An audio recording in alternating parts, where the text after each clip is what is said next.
Another day, another vlog, another reason to be thankful for. Hey guys, for today's ganap nga ay bumisita ako dito sa Batong Palaway Church dito sa bayan namin sa San Andres, Catanduanes. Alam nyo bang dinarayo talaga itong Batong Palaway Church dito sa San Andres? Dahil iyon kay Mama Mary. Katunayan, kabilang na ito sa kasaysayan ng mga lokal na tao dito sa San Andres.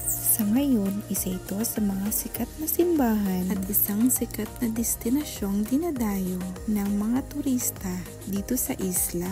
Dito sa maliit na lugar sa isla ng Catanduanes, sikat ang kwento ng isang bato na may imahe ng Birheng Maria. At nung kalaunan ay lumalaki ang batong ito at unti-unti ngang lumilinaw ang nakaukit na imahe. At dahil dito, pinaniniwalaan itong milagroso.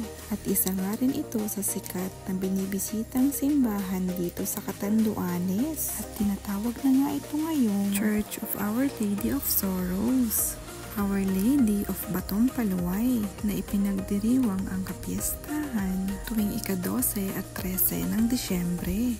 Sa ngayon, marami pa rin ang naniniwala at nananampalataya dito. Hindi lang ito isang destinasyon ng mga turista, kundi isang importanteng lugar din ng mga Katandunganon na naniniwala sa milagrosang mahal na ina. Pagpasok ng simbahan ay makikita sa gitna ang altar na kung saan ay nakakahon ang batong paluway. Maaari itong malapitan dahil bukas ito sa publiko. Ito rin ang dahilan kung bakit maraming taong dumadalaw dito. Noong natagpuan ito, ang orihinal na laki nito ay 3/4 cm by 1 cm. At sa ngayon ay umaabot na ito ng 6 cm hanggang 8 cm. At maaari mo na rin makita ang mga mata kahit pa wala kang gamit na lente. At ayon din sa mga tao dito, habang lumalaki ang bato ay unti-unti ring nabubuo ang imahe. Nakakamangha nga din ang bato nito dahil detalyado ang imahe ni Birheng Maria. Buhay na buhay talaga ang imaheng makikita mo dito. Dahil nga Lunes ngayon ay wala talagang masyadong tao dito. Dinarayo kasi talaga ito tuwing Biyernes ng karamihan. Dahil nga Batong Paluway Day ang Biyernes dito sa amin sa isla.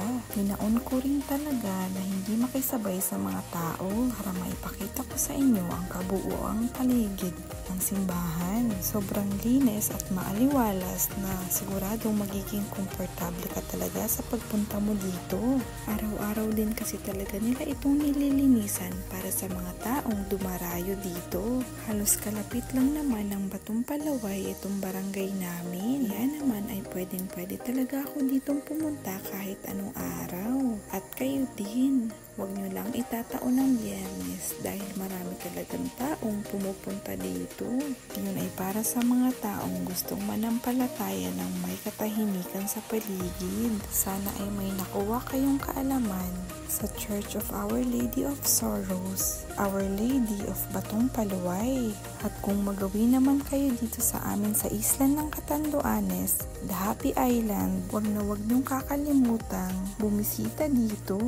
Hanggang sa muli, mabalo sa panonood.